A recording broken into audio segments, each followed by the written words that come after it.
não viveu, como ela mesma fala, uma montanha-russa. Mas ela aprendeu a ressignificar a dor e ainda ajudar outras pessoas. A sua paixão pela escrita fez com que ela registrasse esses altos e baixos em um livro. Hoje eu recebo ao vivo aqui em nossos estúdios a Isa para falar um pouquinho mais sobre a sua obra intitulada Minha História e sobre a ONG e o projeto de lei Pra Sempre Luna.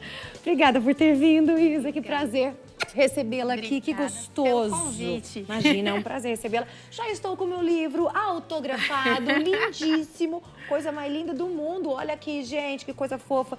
Do que se trata o seu livro? Que altos e baixos são esses? Sara, realmente foi uma montanha-russa que eu vivi em 5 anos, Tá. digamos assim. A princípio era 5 anos, né? Mas a história sempre continua, né? E eu começo o livro falando sobre o meu encontro com o meu esposo, né? Que foi num intercâmbio que mudou a minha vida, né? Eu fiz o intercâmbio na Disney depois que eu fiz jornalismo. E eu acho que a partir dali a minha vida mudou drasticamente, sabe? Assim, logo depois do nosso casamento, a gente teve um relacionamento muito rápido. A gente se conheceu, ficou 5 anos sem se ver, mas quando se viu também, 9 meses a gente já estava noivo, 1 ano casado, então foi tudo muito rápido.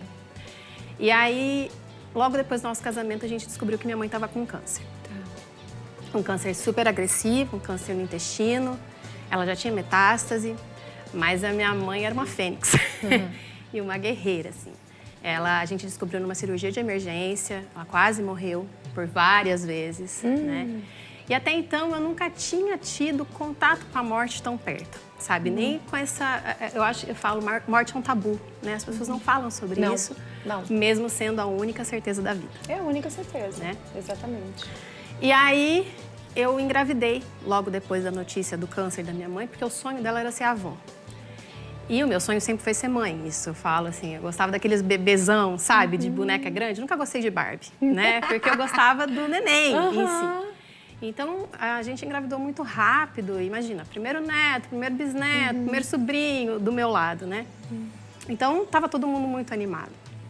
Só que a minha mãe precisou fazer uma cirurgia no meio da minha gestação, que era a chance, para ela era a chance dela de sobreviver.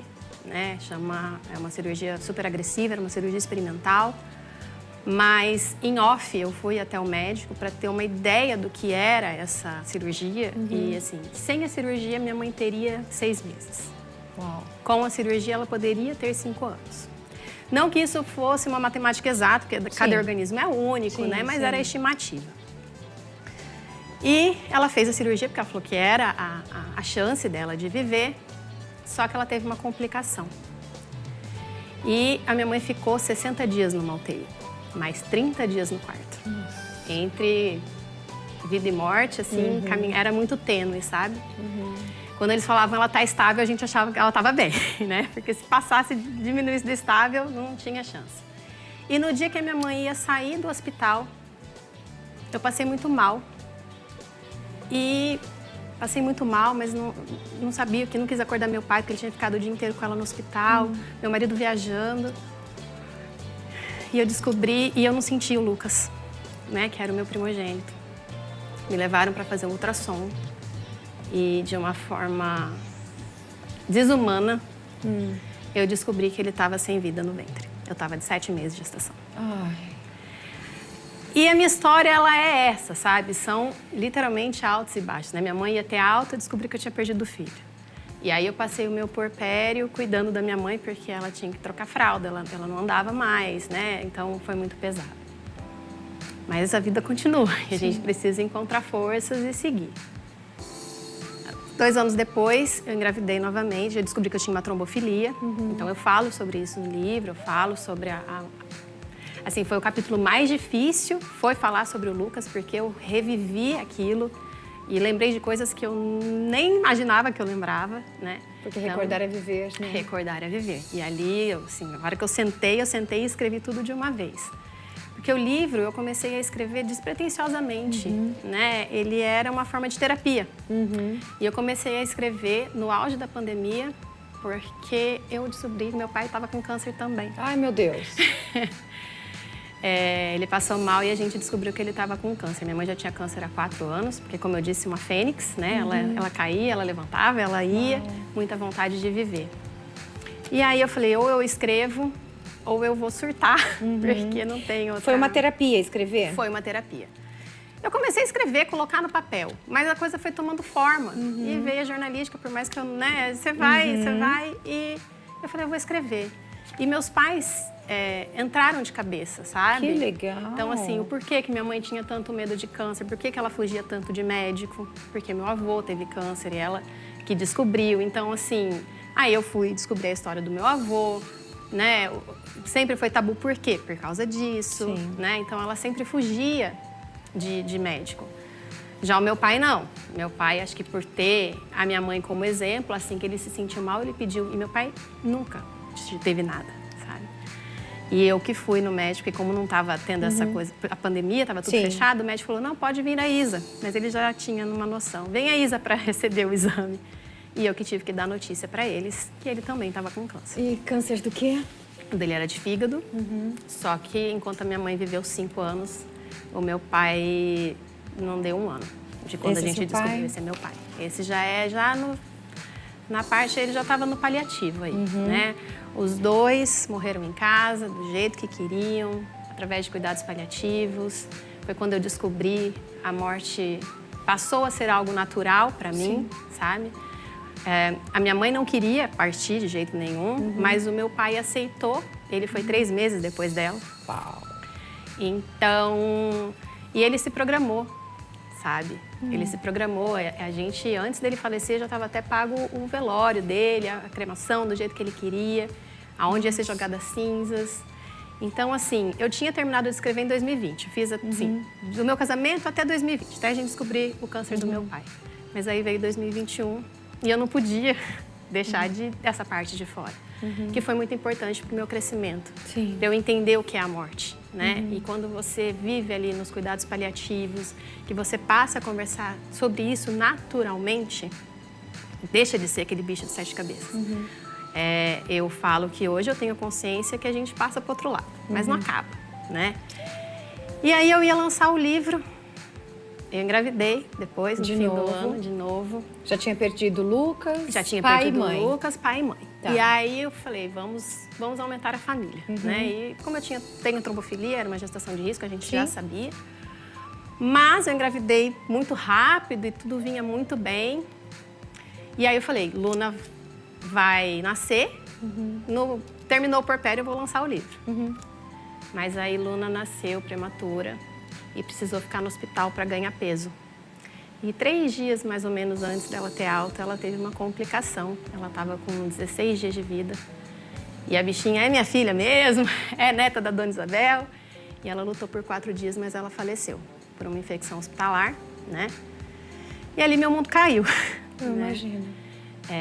A Luna, eu pincelo ela no livro, mas eu não tive condições emocionais e eu acho que Luna é muito mais do que um capítulo. Vai somente. ser um livro Vai inteiro, ter um né? livro sobre ela, sim. O ano que vem vai sair, em parceria com o meu amigo Fábio Luporini, ele está me ajudando a escrever. E é isso, assim, é uma história que eu falo que eu encontrei no amor pelo Theo, pelo meu marido, pela minha família, pela minha história. Eu encontrei forças para superar a dor e continuar sorrindo, né? Por E isso que ajudar outras pessoas. E ajudar outras pessoas. Porque o livro, de certa forma, ele já ajuda, porque ele compartilha histórias de dor. E assim a gente fala, não tô sozinho, porque às vezes a gente passa por situações e fala, nossa, só eu, olha a minha vida como é. Não, tem outras pessoas também. Mas o que aconteceu foi que, além disso tudo, depois que você passou, teve o Instituto. Sim. O que é o Instituto?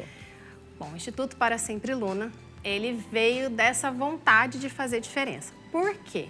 Quando eu perdi o Lucas, eu nem sabia que existia, que bebês morriam com 7 meses na barriga, né? Pra mim, eu era a única, né? Você não morreu em 3 meses, porque até o teu 3º mês é normal. E aí, me você pega descobriu. isso, né? Normal não é, porque uma mãe perder um filho não é normal. Não importa. Né? Uhum. Não, eu falo, maternidade não é medida pelas semanas de gestação. Não. Então, aquilo... E eu me senti muito sozinha. Quando eu perdi a Luna, eu falei, ou eu procuro ajuda, ou eu vou me afundar. E eu tenho um outro filho que eu não posso me afundar. Sim. E eu cheguei num instituto em São Paulo, Instituto do Luto Parental, que me acolheu.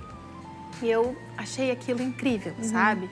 Pessoas que já tinham perdido e que se uniram para ajudar outras pessoas. E aqui em Londrina não tinha isso. E eu falei, eu vou fazer aqui.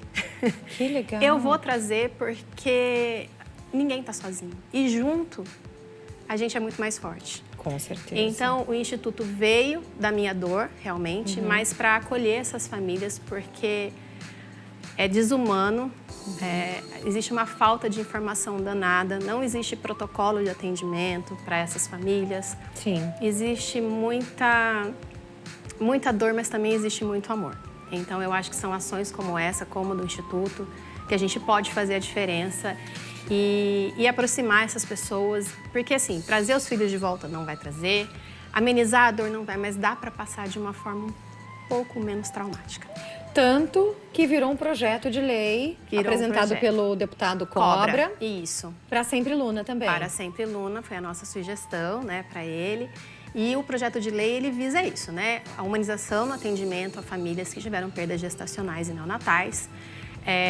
Para que se faça um protocolo para esses atendimentos, que essas mães que tiveram perda gestacional não sejam atendidas no mesmo ambiente que outras parturientes, com bebês chorando o tempo todo. Eu passei por isso, né? É um som que você escuta pro resto da vida, porque o seu parto vai ser silencioso, mas você escuta aquele choro de criança o tempo todo, constrangedor para a família que perdeu, constrangedor para a família que está ganhando, para os funcionários, porque não existe nada que identifique essas famílias. Exatamente. Então, e também na questão da violência obstétrica, que eu acho que cada vez mais a gente tem que falar sobre isso, né? Porque não sei, como que ainda no ano de 2023 a gente ainda ouve e ouça muito, né? E também a implementação da Semana de Conscientização do Luto Gestacional que vai ser em outubro. Que é em outubro. E você vai voltar daí? Vou voltar. Pode ser? 43 999520380. Olha só que mensagem linda que mandaram aqui. Coloca aí na tela pra gente ver. Você pode mandar sua mensagem também. Boa tarde, eu me identifiquei com a história da Isa. Eu também tenho uma história tremenda pós-casamento. Por último e mais intenso foi o ano passado, onde o meu filho foi diagnosticado com um tumor na coluna de 8 centímetros, onde havia parado de andar. Na mesma semana eu fui diagnosticada com câncer de intestino. Vencemos juntos em família. Deus à frente. Olha só, gente, a gente traz numa questão e as pessoas vão... A gente não vê o que as pessoas passam. A gente vê o rostinho, vê aquela carinha lá no Instagram, tá bem. Você não sabe o que a pessoa passa, né? E é lindo você ter compartilhado esse seu momento, tanto no livro, que agora, né, o lançamento vai ser dia 16? Vai ser dia 16, na Marina e Sela. Aqui ao ladinho. Do ladinho da RIC. A partir das 19 horas. Tá, todo mundo convidado. Se você quiser lá dar um abraço, um beijo na Isa, adquirir o livro, você pode passar lá, tá bom? Isa, obrigada. Foi um prazer recebê-la. Te espero em outubro de novo? Com certeza. Pode ser? Com certeza. Quem sabe até lá você e Fabinho já não tenham inscrito. O Fábio vai te ajudar daí, ó. Ó, tá ouvindo, né? Ó, Fábio Luporini. Bora escrever mais um? Não é? Não é? Vamos. Porque você já escreveu para Sempre Luna. Viu? E vem fazer o lançamento aqui. Com certeza. Combinado já. Combinadíssimo. Ó, Fabinho, tá tudo já combinado, ó. Obrigada, tá? Foi um prazer receber.